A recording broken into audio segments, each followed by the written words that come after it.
inni ragaan guddaa tokko kan nuti qabne kan ajjeesne irraa nuti hin jirru Shaambal Baalchaa jedhama. Maqaa isaa ammoo Aynaalam Makuriyaa Dafee jedhama. Godina Gojjam Bahaarraa duulee dhufee asitti ajjeefamee raadookoolii qaba. Ajajaa waraanaati lola keessatti ajjeesne meeshaa irraa hinne raadookooliillee irraa fuune waan adda addaatiin ragaa qabatamaa waraqaa eenyummaa isaa irraa fuune qabatama harkaa kannaa jechuun kun waan ifatti beekamu kun irra caalaa yeroo ammaa kanatti qaamni naannoo Oromiyaatti bobba'ee jiru ilmaan Amaaraa ilmaan Habashaa keessatti bobba'anii gocha suukanneessaa baay'ee dalaguu jiranii jechuudha. Qabatama kun waan jiru FB'dhaan waan sooshaal miidiyaa adda addaa irratti guutumaa guututti gadhiisnee ragaa qabatamaa qabna jechuudha. Daawwattootaa fi dhaggeeffattoota ONM mariin ajajaa oboozoonii Gujii Lixaa Jaal Rabbirraa Bilisummaa waliin tolfanne itti fufa. Gidduun ragaa waraabbii sagalee raadiyoo koolii ajajaa kumaa waraana Bilisiginnaa Shaambal Baashaa Aynaalem Dassee woboo konyaa Gujii Lixaa keessa sosso'aniin ajjeefamee fuudhameerra argame sin dhageessifnee marii keenya itti fufna.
Jaal Rabbirraa akkuma tuubaante ragaa sagalee raadiyoo koolii waliin abamee dhaggeeffattootaa fi daawwattoota keenya gidduun dhageessifnee deebine. Dhugaa keen bulii dubbiin kee dhugaadhaa gaaffii taanutti darbina.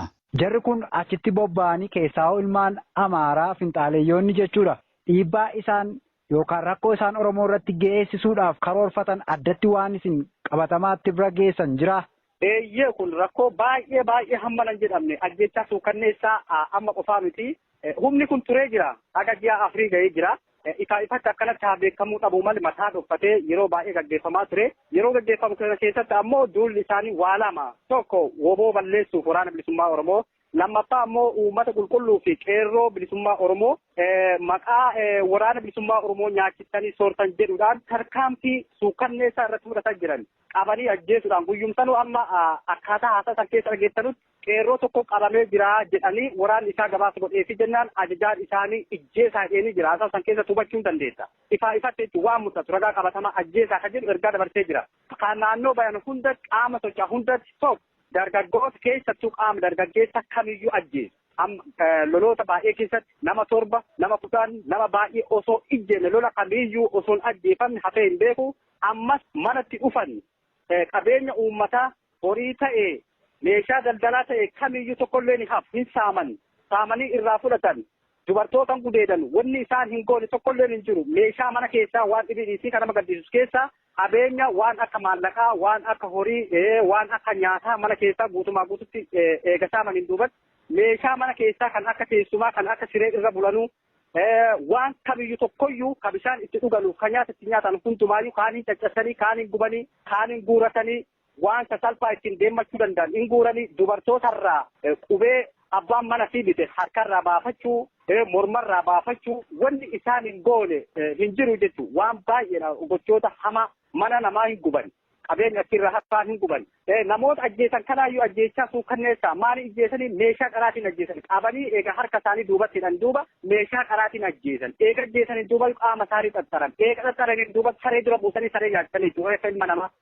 Maatiin ammoo nama irraa du'ee sun boo'uu hin dandeessu awwaaluu hin dandeessu yoo isiin bootu maaliif bootteedhanis sosodaachan namni tokko boo'uu hin danda'u awwaaluu hin danda'u yookaan sareetti nyaata yookaan bineensatti nyaata allaattitti nyaata gochoota baay'ee suukanneessa akkana dalagan qaamni akkana dalagu kun ammoo keessatti ilmaan naftan nyaata ilmaan naannoo Amaaraa irraa dhufan Boondariif Goojjanii warra dhufetti gochoota akkanaa baay'inaan dalagaa jechuudha. Waraanni Bilisiginnaa ammachitti bobbaafame kun akka mootummaa miidiyaadhaan dubbatutti injifannoo gurguddaa naannoo sanatti akka galmeessitu kaasa. Isin haala bakka kanaan dura qabattanii turtanirraa wanti mootummaan jedhu kun dhugaadhaa moo haalli deemaa jiru kun olola siyaasaaf fayyadamaa jira maal jettu kana? Kun baay'ee sobaa jechuudha. Soba guddaan waa tokkoyyuu godhuu hin dandeenye waraana bilisummaa Oromoo bakka kaasuudhaaf baay'een salphatanii itti hin ceeranii. Seera isaanii isaanuun beekanii.